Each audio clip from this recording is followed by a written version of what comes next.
Daawwattoota Kooflaand Shoo naga keessanii nageenya iddoo jirtanitti simbiraa jiraatu. Egaa har'a nyaata biyya Arabaa keessa dooneetii hojjechuuf deemna. Dooneetiin jalqabarraa kaasee hanga dhumaatti yoo danda'e viidiyoo isaa isinii maxxansa jalqabuudhaaf na hordofaa. Bishaan burcuqqoo tokko sana booda irshoo jechuudha yookiin kaamera maankaa lama maankaa shorbaadha jechuudha. Asitti buustu bishaan walitti jechuudha. Ittaansee soogidda jechuudha. Soogidda xiqqoo akkuma fedhii keessanii filannoo maatii keessanii isintu beeka gatii ta'eef kun soogidda jechuudha. Ittaansee killee lama nu barbaachisa. Killee asuma cabsa. Sagaleen dhagama jedhee yaada. Killee lamaatti cabsee jira. Sukkaara burcuqqoo walakkaa jechuudha. Kun sukkaara ni mul'ata jedhee yaada. Itti buustu sana booda walitti bulbuusuu jechuudha. Afaa warra kaawwatiin walitti qaqqabachuu jedhama. Isa kana walitti qaqqabachuu.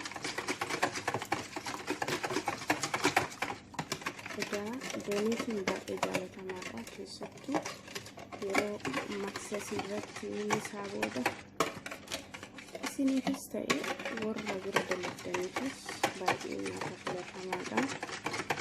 Immoo haalli isatti qopheessanis baay'ee salphaadha. Nama dhibu piroosesii baay'ee nama gaafatu jechuu barbaadeeti. Bifa kanaan sirriitti jechuudha. Akka buruun kun tokko illee yookaan hojiilaan godhannetti waliin dhooftu.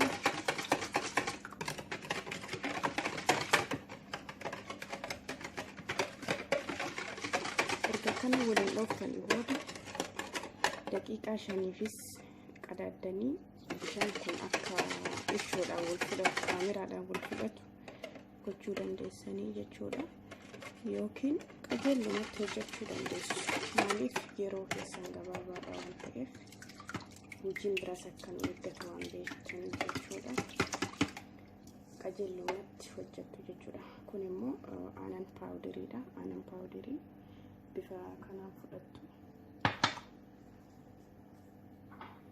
Bifa kanaan fudhattu. Innis burcuqqoo tokko maankaa 4 jechuudha. Inni kun maankaa shorbaa 4 asitti buusattu jechuudha. Ammallee isa kanaa wal dandeessitu sirriitti jechuudha.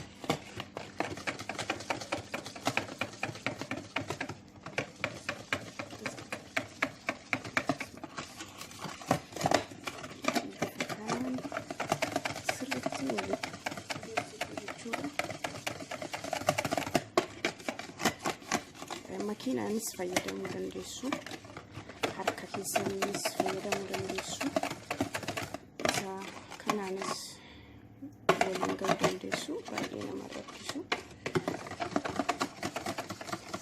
Garuu daddaftanii akkana gochuu qabdu. Maaliif isin jalaa boronqoo yookaan habbaa isin jalaa godhata waan ta'eef jechuudha.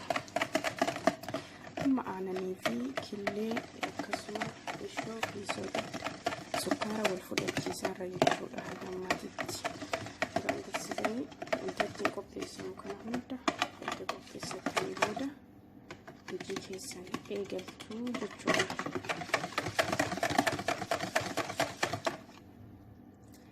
Amma isa kana fixnee jirra. Sadarkaan itti aanu immoo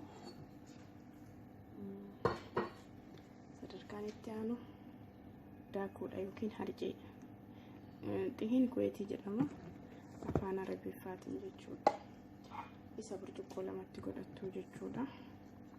Yoo isin jalaa laaffata ta'es immoo